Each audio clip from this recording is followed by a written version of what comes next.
Kinahanglan ko moabot ta isog ta. Dili isog og baho ha, kundi isog ta moatubang sa trabahoon. Hi, my name is Nikki, na isang OFW na naging content creator na din. Isip usa ka katulong ingon ani jud ang trabahoon. Routine everyday hatod sundo sa alaga. So muhawa na di ay mi og ako na siyang ihatod o namalong na migsuga. Ang pag-abroad is iya taog swerte dinhi sa alaing nasod.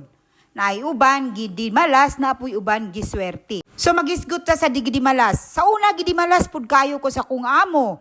So sa akong amo sa una, mura jud kog iro, pakaunon magdala ka og sa imong balunan, every meal muduol ka saya imong kuhiton og mangayo ka og pagkaon.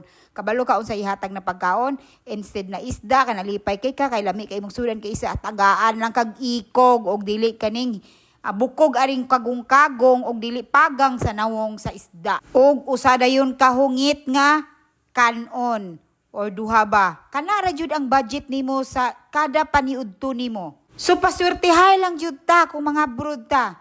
Busa kung ikaw gusto mo abroad, pangandam nagkusog. Pangandam na sa imong swerte nga imong madangatan dinhi sa abroad. Diri sa abroad kinahanglan isog ka.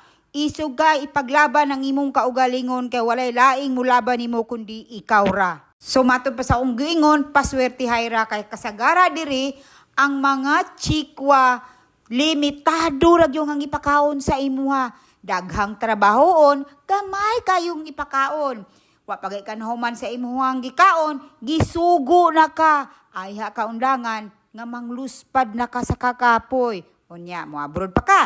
Unya mo ingon mo hayahay kayo ang nasa abroad? No, dili mi hayahay.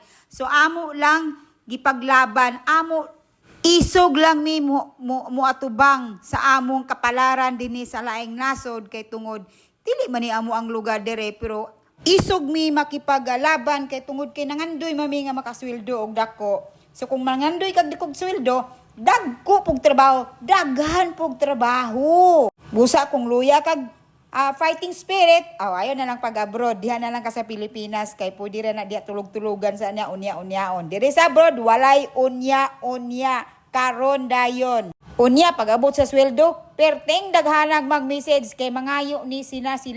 Abi nila, og hayahay kayo pangitaw ng kwarta diri sa abroad. Wala lang jud mo kabalo. Pero laban lang, unsaon taman, ingunani man kinabuhi sa pobre. Laban-laban, bisag tuod nga wala tay kalaban, nga wala na ito nakita atong kalaban. Pero laban lang gihapon kauban ang Ginoo sa atong kinabuhi. Ug ayaw gikalimti ang Ginoo sa imong kinabuhi kay mao ginang imuhang taga panalipod.